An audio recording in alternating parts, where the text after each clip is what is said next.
Hi friends, how are y'all doing today? So I have my January budget report here for you. Let's go over and see what I did. A fair warning, January is always kind of a spendy month for me. I know a lot of people do no spenduary right after Christmas because they've been doing a lot, but I had my birthday, my 30th birthday, in fact, so I spent a little bit more and I'll show you what I did there. And I was also traveling the weekend after my birthday to go beyond the Dave Ramsey show. If you haven't seen that, I will link that video below. It's awesome. That was one of the best experiences of my life so far, and I hope you get to see it and I hope you like it. So let's jump in and let me show you what's going on.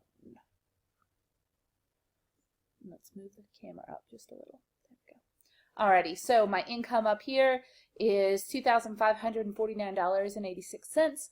I said in a recent video that I got a raise recently. That didn't kick in until February. So this is what my January paycheck was because I do get paid once a month.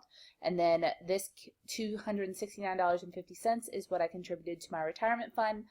That's 7.7%, and that came out before I got the check for this much. So let's go down. All right, over here, all this was pretty much normal, though we can go over the major money moves for the month.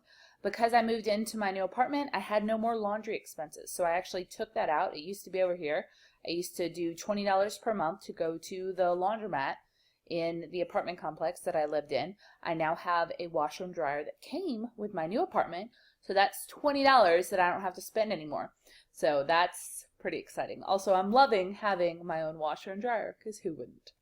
All right, I also paid my car insurance and my renter's insurance for 6 months this month. I get a bit of a discount for paying it in 6 months increments, which is why I have a sinking fund.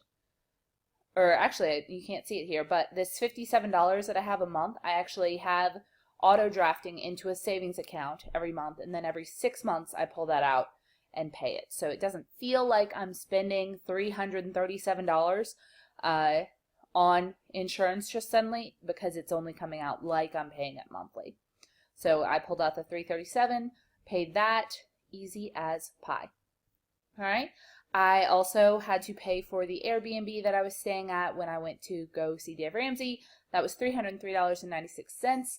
Because some of my friends were coming up to visit Nashville with me and go to the show, we split the rental 3 ways. So I got money from them. Shell slept on the couch, so she had a slightly discounted one. Let me make sure you guys can see that. Here we go. Yeah, Shell slept on the couch, so she got a discounted rate, and Kat and I paid for the room. So I only paid $103 for my Airbnb for staying there for 2 nights and 3 days, which was far cheaper than I could have gotten any hotel for in Nashville. It was also so close to downtown, had a full kitchen, was super cute. I loved everything about it and couldn't recommend that place more. So, and they just PayPal'd me, and Shell gave me cash. So I also had to buy a bridesmaid's dress this month for $56.89 from Etsy. I am going to be in Kat's wedding in April. So Shell and I are actually going to be in Kat's wedding in April, and I'll try to take you guys on that. But Shell and I ordered some mint green infinity dresses from Etsy, and so I had to pay for that. All right, and I did add an expense this month, which I've practically haven't done before on this channel. I got a Hulu subscription, and I'm paying $12 per month for that. I love it. I did a free trial for a little bit, and I just really enjoy the selection of shows that are on there. I think it's way better than Netflix, and I'm debt-free, so I can afford to spend $12 a month on entertainment if I want. Also, it just so happened that this month I got to eliminate my laundry expense, so it actually am coming out just a little bit ahead.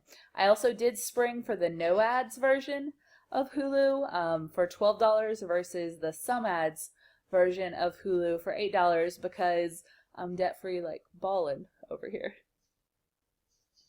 Okie dokie. All right, coming down, most of this stuff is pretty normal. I did have a lot of gas expenses this month driving around. I went to Houston twice, once for fun, and then again to go fly out to be on the Dave Ramsey show. It was technically still January when I went there, so there we go. And let's see, electrical was a little high this month, and that's fine. My budget can adjust for that.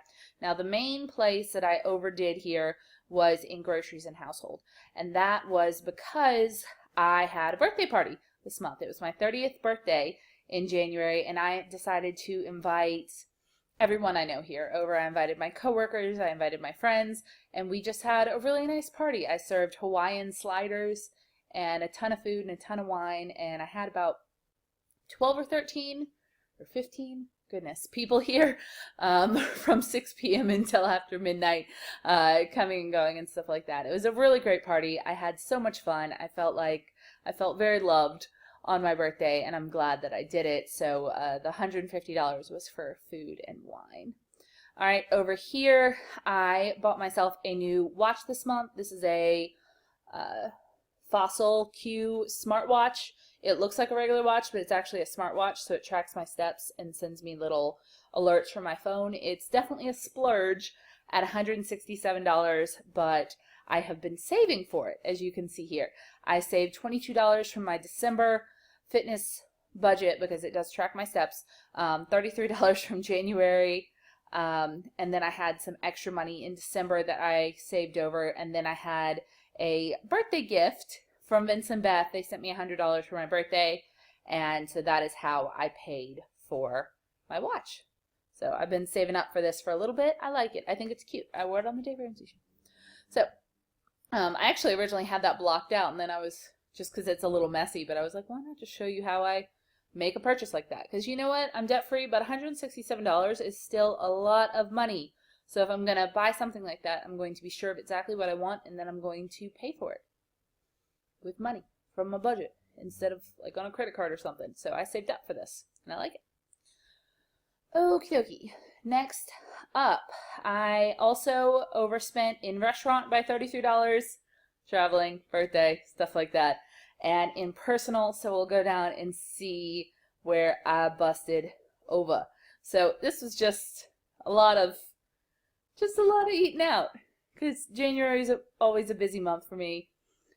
And so here, as you can see, kind of the party stuff right towards the end of the month. I went specifically to Aldi to get so much food and wine, as I noted here, and it was $100, and then I also went to like H-E-B and had to get some other stuff there. So it was, we did really, really good, delicious, a little more expensive food. You know, I could have done like a potato bar or taco bar and cheaped out, but I was turning 30. I wanted to ring in the new decade in style, so I did, and that was still way less money than I would have spent like trying to go out and have a party or something like that. So everyone had a good time. It was wonderful. It was also the first new party in this new apartment, so it was kind of like a everybody come over and check out my new place thing as well.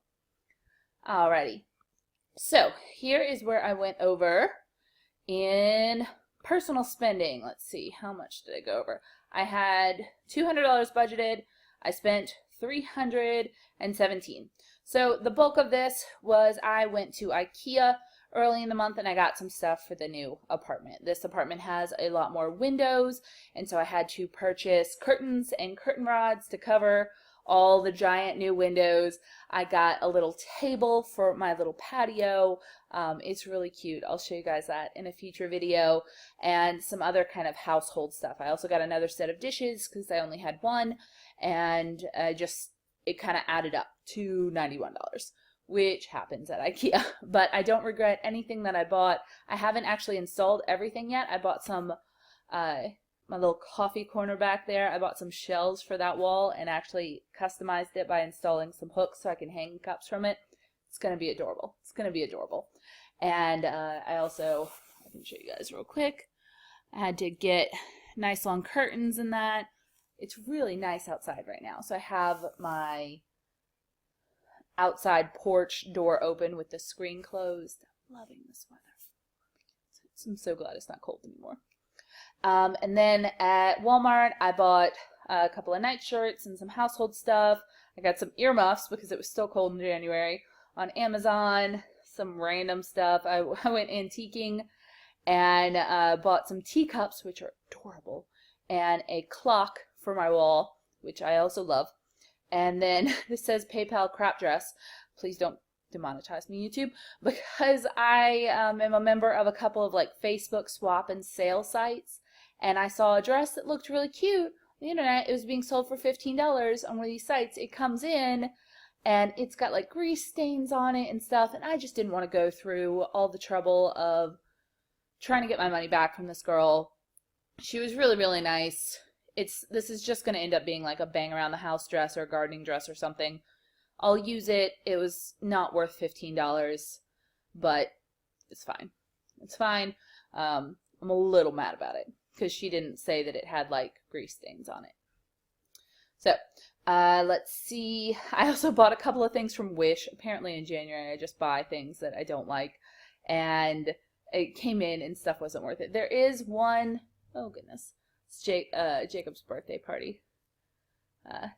Balloons. There is one cute little like hanging glass planter that I have a little bud in that's really cute, but that was like $1, and everything else I bought from Wish wasn't worth it. Maybe I'll do a review, but generally the cheap stuff online is just going to be crap, which is something I should know better about by now. Really should. Okay, I got some household stuff from Amazon. Don't worry, that was like a 4-pack of dry shampoo because it was extremely discounted. Parking in Houston, that kind of stuff. All right, I also had to re-up some medication, but I took that from a sinking fund. And as you can see, I had a lot of gas purchases over here. Oh, I forgot. I did get an Easy Tag, which allows you to drive on toll roads in Houston, and they just like take a picture of your car and charge an online account, but they charge you a fee to set that up, and that was $40. So that was no fun, but at least now I won't get a ticket. There we go. All right, I made $613.57 on Budget Girl this month. Thank you guys so much. You're amazing. And I spent some of that on a plane ticket to go to Dave Ramsey, which was $263. I spent $4.90 and then $28 mailing some giveaway stuff to you guys. And then because I went to Dave, or had to stay in Nashville because of Dave, I also put in my Airbnb share here. So I spent just under $400 this month. So there we go. And I had a budget overage this month, which never happens, but it did this month, as you can see. So all those overages came out to $162.61, which means I need to take that money from my other income. Which means I have to subtract it from what I earned in YouTube and everything. So that only leaves me with $51.10 from my YouTube earnings to put at, I almost said debt. I don't have debt, at my emergency fund, but no worries. I do still have the $500 regularly saved for the fully funded emergency fund.